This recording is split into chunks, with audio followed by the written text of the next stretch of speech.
राधे राधे दोस्तों, आज हम इस वीडियो में जानेंगे कृष्ण को कैसे लगा गौ हत्या का पाप। इस वीडियो को शुरू करने से पहले आप लोगों से रिक्वेस्ट रहेगी, आप लोग इस चैनल को जरूर सब्सक्राइब करें।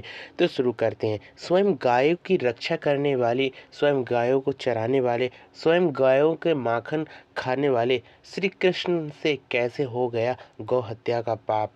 यह गाथा उस समय की है जब श्री कृष्ण अपने सखाओं के संग खेला करते थे।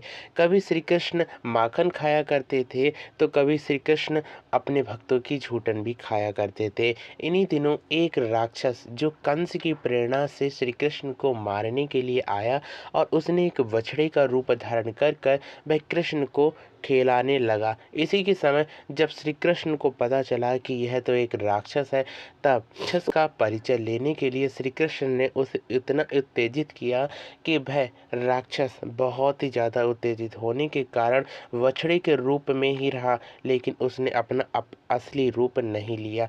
तब श्री कृष्ण को पता चला कि यह दैत्य अधिष्ठासुर है। अधिष्ठासुर एक बछड़े का रूप धारण कर आया है और इसके लिए हमारे ग्वालवाल परेशान हो रहे हैं। श्री कृष्ण ने सोचा कि मेरे ग्वाल वालों को जो भी तंग करेगा मैं उसे छोड़ूंगा नहीं और मैं उसे हमेशा बंद ही कर दिया करता हूँ। यह सुनते हुए श्री कृष्ण बहुत ही ज़्यादा उत्तेजित हो जाते हैं और होने के पश्चात में जब सारे ग्वाल वालों को छोड़ते हुए बछड़े की सवारी पर जब श्री कृष्ण निकलते हैं तो उसे घनघोर वन में ले जाते हैं। घनघोर वन में जब ले जाते हैं तब वह अपने प्रचंड रूप में आ जाता है, यानी कि बछड़े के रूप में तो रहता है लेकिन वह अपने एक दैत्य के स्वरूप में आ जाता है और श्री कृष्ण को पटकने की कोशिश करता है। लेकिन श्री कृष्ण भी तो कृष्ण ही थे।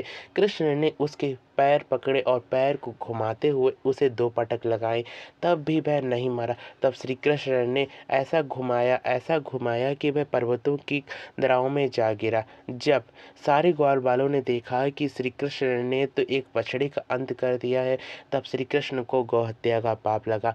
नंद बाबा यशोदा जी को जब यह पता चला कि कृष्ण ने एक गौ हत्या कर दी है तो सारे ग्वाल वाले परेशान हो गए और कहने लगे कि एक गौ हत्यारे का मुख देखना नहीं चाहिए, लेकिन यह तो नंद नंदन है, इनका मुख देखे बगैर हमारा दिन ही नहीं बनता है। इसके लिए हमें क्या करना चाहिए। बहुत सी व्यवस्थाएं बताई गई कि यहाँ जाओ वहाँ जाओ, सारी पृथ्वी की परिक्रमा करो तो जाके गौ हत्या का पाप मिटेगा। लेकिन कुछ संतों ने बताया कि अगर सारी नदियाँ पवित्र नदियों के जल से स्नान करोगे तभी तुम्हें गौ हत्या के पाप से बचाया जा सकता है।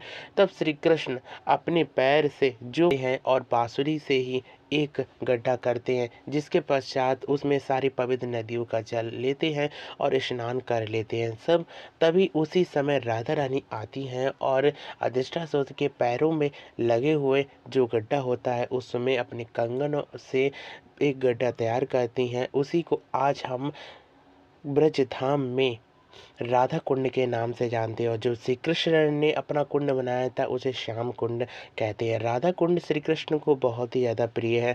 श्री कृष्ण ने गौ हत्या का पाप धोने के लिए सारी पवित्र नदियों को इसी में पर्वत की परिक्रमा करते समय हमें मिलता है। गोवर्धन परिक्रमा में ही राधा कुंड और श्याम कुंड है। इस कुंड में स्नान करने के पश्चात सारे पाप नष्ट हो जाते हैं। इसका कारण यह नहीं है कि आप सारे पाप करते रहेंगे और पाप करने के पश्चात राधा कुंड और कृष्ण कुंड में नहाने के बाद आपके पाप भस्म हो जाएंगे।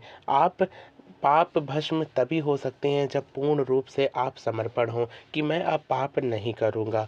इसी के पश्चात श्री कृष्ण को गौ हत्या से मुक्ति मिली थी और गौ हत्या से कृष्ण बचे थे। एक बछड़ा ही राक्षस का रूप जाकर लेकर आया था, ना कि श्री कृष्ण ने एक भोले वाले बछड़े को मार डाला था, एक राक्षस का अंत किया था जिसके कारण उन्हें गौ हत्या का पाप लगा था। तो ऐसी ही नॉलेजेबल वीडियो के लिए बने रहिए हमारे इस चैनल पर। फिर से मिलेंगे श्री कृष्ण और राधा रानी की एक नई गाथा के संग। Thank you for watching this video and Radhe Radhe.